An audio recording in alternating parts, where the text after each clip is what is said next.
Kjo protestë thirret në kushtet kur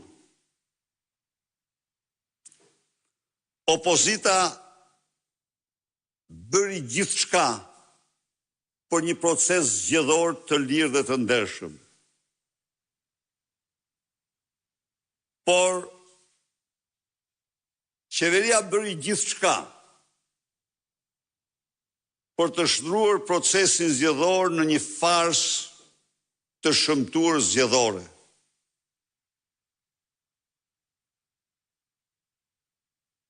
Duke u faktuar kështu shqiptarëve dhe botës se shpresë për ndryshimin e pushtetit me votën e lirë nuk ka, për sa kohë Edi Rama të jetë kryeministër.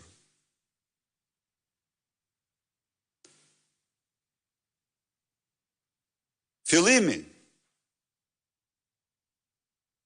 apo çelja si parit të stinës së pandërprerë të protestave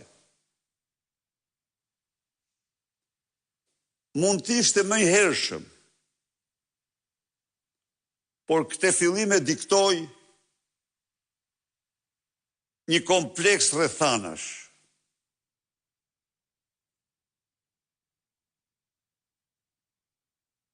E vërteta është se sot çdo shqiptar që don, që ka ideal votën e lirë dhe do të luftoj për votën e lirë, ka në duart e veta dokumentat pa kundërshtueshme kombëtare dhe ndërkombëtare që provojnë se Edi Rama zhvillon farsë dhe jo zgjedhje. Pra, opozita ja doli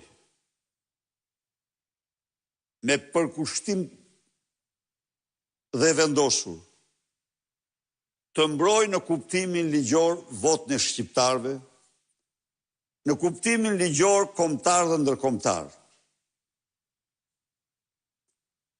Rikthimin e saj është në duar të qytetarëve shqiptar, reagimit tyre, luftës tyre, betejës tyre për rikthimin e votës lirë.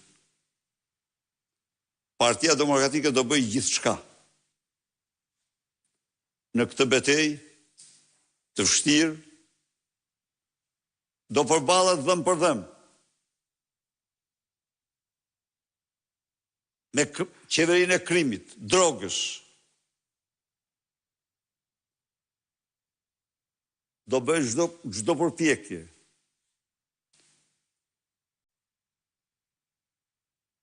për të rikthyer në Shqipëri votën e lirë. Ftoj çdo shqiptar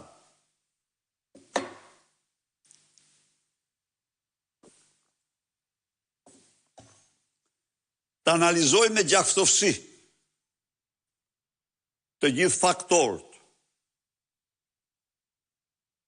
që degraduan procesin zgjedhor në farsë zgjedhore.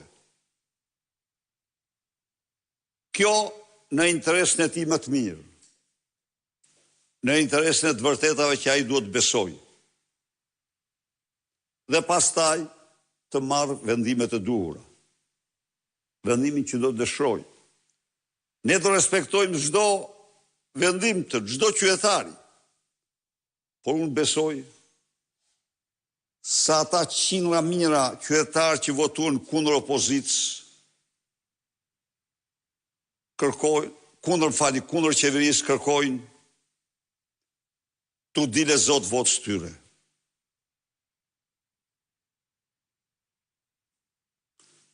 Protesta sot para parlamentit fillon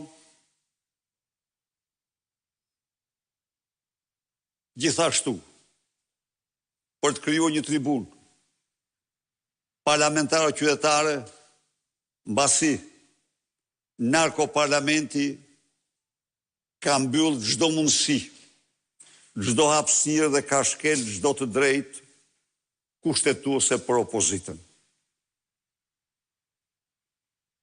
Protesta para parlamentit, para kryeministrisë zhvillohet natyrisht me kërkesën e prerë dorëheqje e Ramës dhe Lubi Ballukut. Janë jo të pak qytetarë që mendojnë se kjo protestë duhet zhvillohej para Ministrisë së Ekonomisë Energjetikës, por jo, sepse nuk është